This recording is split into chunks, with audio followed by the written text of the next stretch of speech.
عبداللہ ابن عمر رضی اللہ تعالی عنہما فرمائی اقام رسول اللہ صلی اللہ علیہ وسلم بالمدینة 10 سنین یضحی، نبی کریم علیہ السلام مبارک مدینہ منورہ کے 10 کال تیر کړی دي او د الله پیغمبر به هر کال قربانی کولا.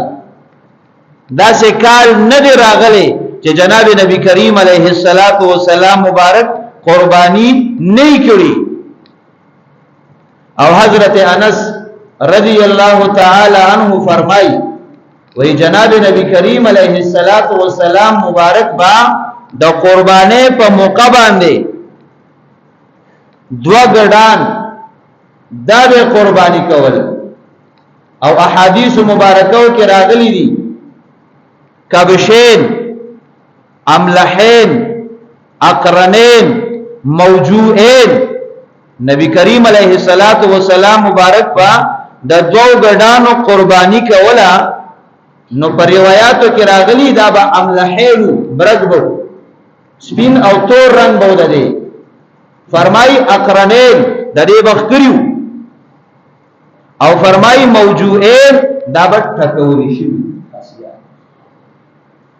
ذکر د هغه صحت د هغه جسم او د هغه وخت برابرۍ. نو نبی کریم علیہ السلام مبارک قربانی چرته پرې خنه دا او بیا یو قربانی نه بلکې دو ګډان به قربانی کول.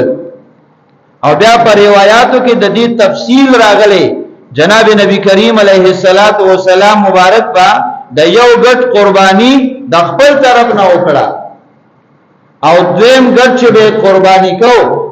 نو بیا به جناب نبی کریم علیہ السلام مبارک د الله رب العالمین په دربار کې عرض او دعا کولا چې یا الله پاکا دا بل قربانی چې کومه نو دا زما د امت د طرف نه قبول کړي.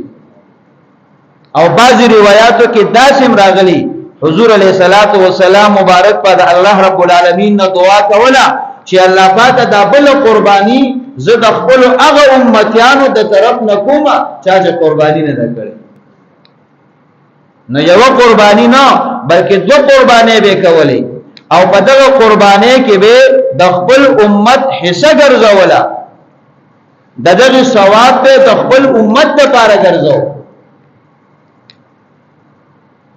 او جناب نبی کریم علیہ السلام مبارک حضرت علی رضی اللہ تعالی عنہ ته فرمایلیو چې اے حضرت علی رضی اللہ تعالی عنہ زل قربانی عمل کوم او زما د وفات نه بعد بتم یو قربانی نفلی زما د پارکه چې اجر او ثواب ما ته ملوي. د دې وجنا حضرت علی رضی اللہ تعالی عنہ با دو گردان را وستو یو به د خپل طرف نه ذبح کو قربانی به کو او بل گڑوے د جناب نبی کریم علیہ السلام مبارک د طرف نه نفلی قربانی وکړو. د الله پیغمبر هغه حکم به سر ته ورسو. نګور د الله پیغمبر په خپل جمدانه باندې قربانی نه پریدي او د وفات نه بعدم دا خوخی چې زما د طرف نه نفلی قربانی وکړي شي. نو دینا د دې قربانی فضیلت او اهمیت معلومیږي